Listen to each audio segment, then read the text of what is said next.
Now, today I received a comment on one of my TikTok videos that was too good not to respond to in video form. And so I not only made a TikTok about it, I'm about to make a whole ass YouTube video on it. So let me read this comment. This comment reads, wait until you gonna try date a white person.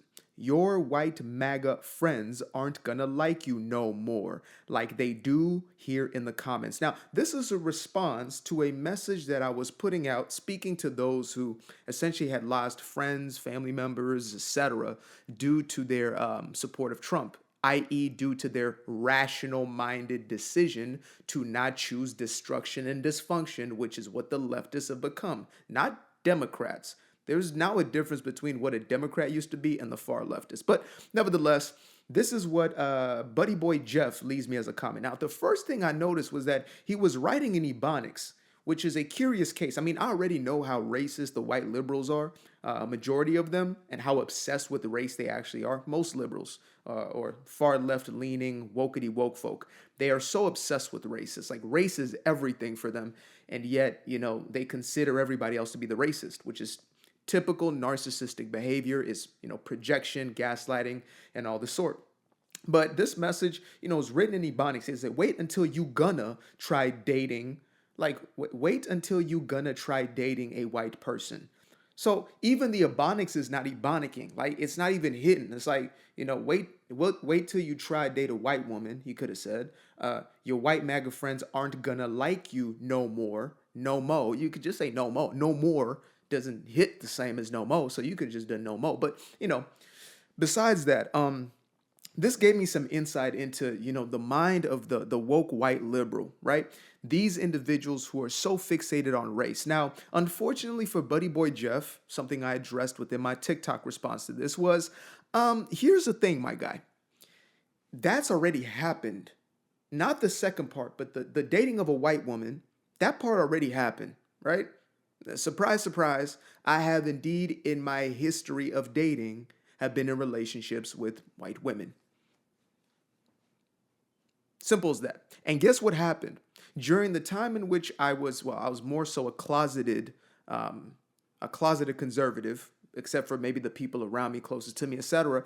The thing that happened to me when I dated white women was absolutely nothing. As a matter of fact, the people who gave me the most grief about any relationships outside of my own quote unquote race were people who looked just like me. It was mostly black women who gave me, the most hell, even in high school when I was dating a white girl. Oh, he just ended a white woman, a white woman. That's who was screaming and screeching and clawing about it. Some of the same women who might have not given me a chance because I wasn't thuggish enough at a certain point were all of a sudden having a problem when I was dating a white girl. Now, that's a story for another time. But getting back to the white liberal is an interesting, fascinating creature because their entire worldview is painted in the perception of obviously race, ethnicity, identity, but it's simply rooted in their own guilt complex, what is known as white guilt, right? That's why they always look to be the savior. They're always looking to be the ally. They're always looking to stand next to, the quote unquote marginalized and the victimized classes. And the closest they can get and the most they can virtue signal themselves, they can show the world that they are this symbol of virtuoso. The only way they can do so in the most evident way is to connect to black folk because it's like the two polarities, right? Black and white, and then everybody else, quote unquote, in between.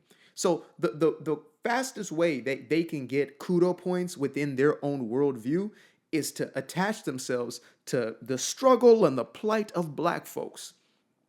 And this guy right here was trying to essentially make this point of, well, these white people ain't gonna like you once you start to date a white woman. Guess what? I already did, and they didn't give a damn. But who did? Black folk.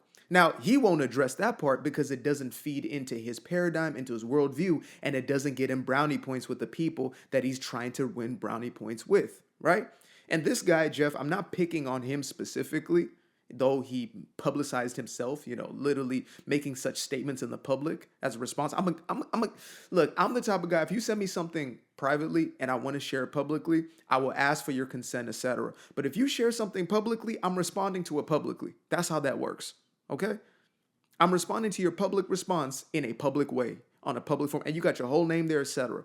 But this isn't just about this Jeff character. It's about the entire psychology of the white liberal. They are the individual who views himself as superior to others. That's why they have this mentality of, it's my job to save you. It's my job to lift you up. The only person who can save you or feels that they can save you is somebody who is in a higher or a more privileged or a better position than you are. And unfortunately, this sometimes plays into each other because, many black folks are now POC. Right now, we went from Negro to, African American to black to now POCs because, the Democrats or the left wing, they needed a larger voting pool. So they just said, oh, people of color, y'all the same now, right? Y'all just one group, vote for us.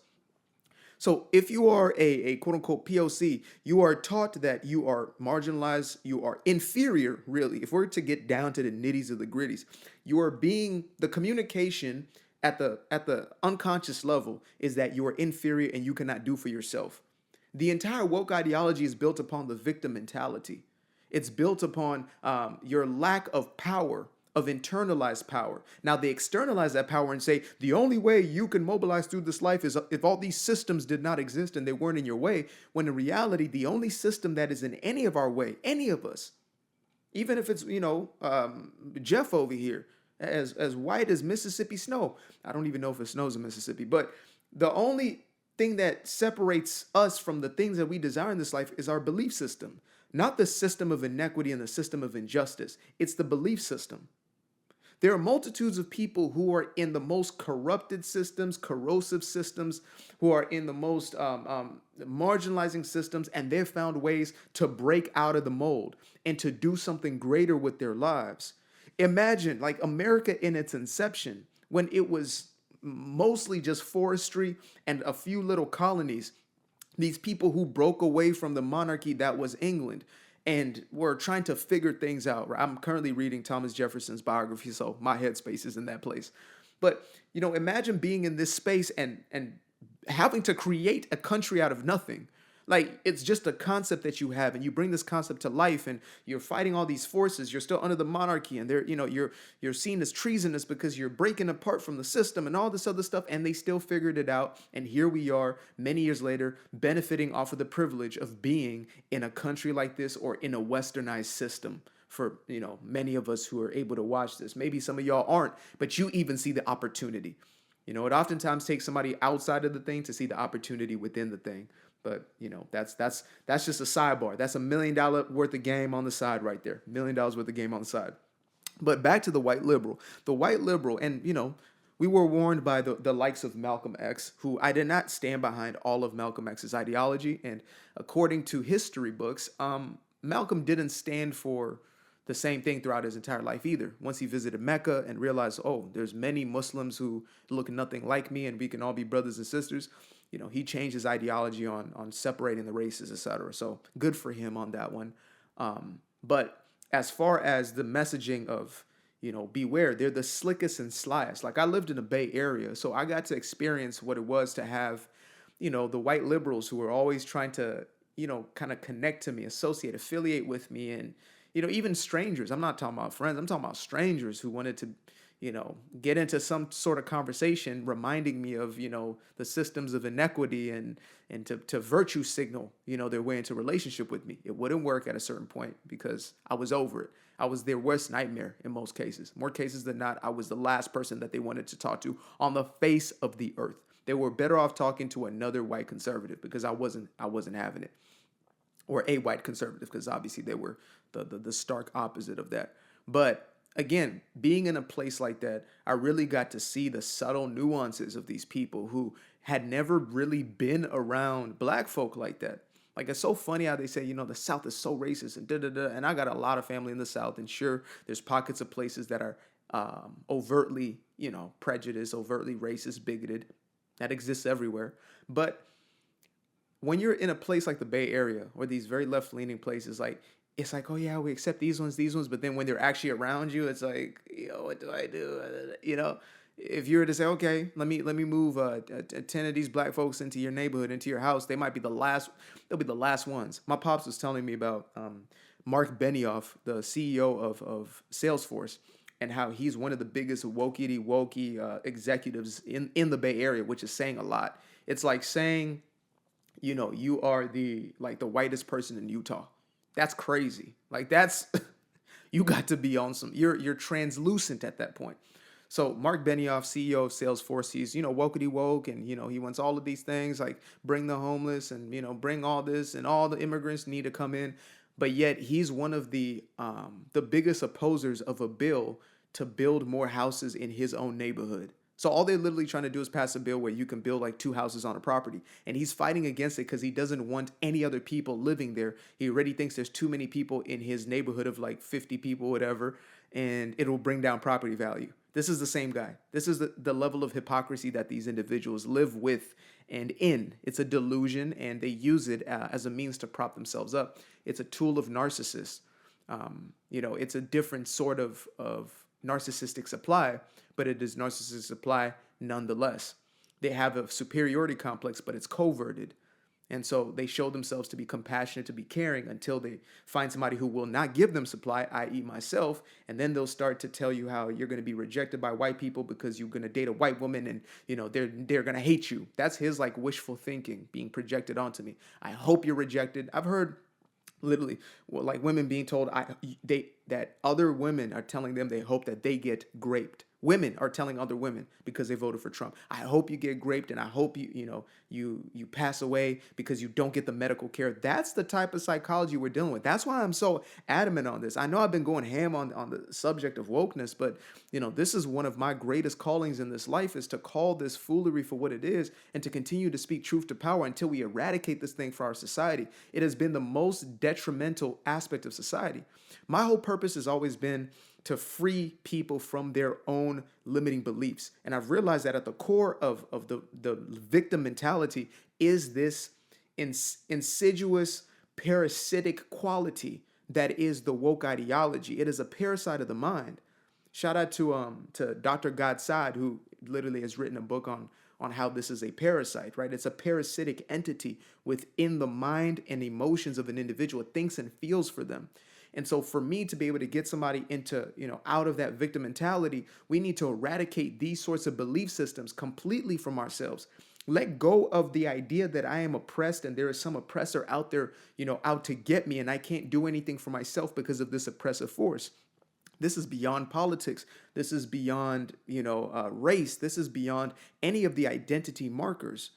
This is a human aspect. All of us are truly, genuinely created in the image and likeness of the Creator. So we are capable of incredible things, but when our belief system is that we cannot, then we will keep ourselves suppressed and will continue to face the very same turmoil that we're looking to escape and blaming the rest of the world for. It's really that simple. So white liberals, if you want to help quote unquote black folk or anybody else, first help yourself and get yourself out of that victim mentality. Get some help and, stop being so fixated on race. Because y'all are really the ones who are perpetuating. Y'all and all those on the far left, you guys are keeping race alive. And the race hustlers are making money and profiting off of it. So they're the worst type.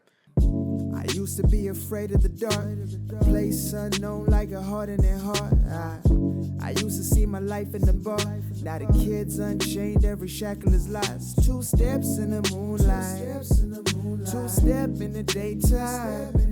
You just know when it feel right. You got a feeling the time's not. See you through those shades that I just threw on. Through my lenses, you just can't do no wrong. I fell in love with myself again. I fell in love with myself. I fell in love with the sunshine. I fell in love with the light. I fell in love with the full moon. I fell in love with the night. I can see the light again. I can see the light. You can see the life in him illuminate the night. I know the time is taking.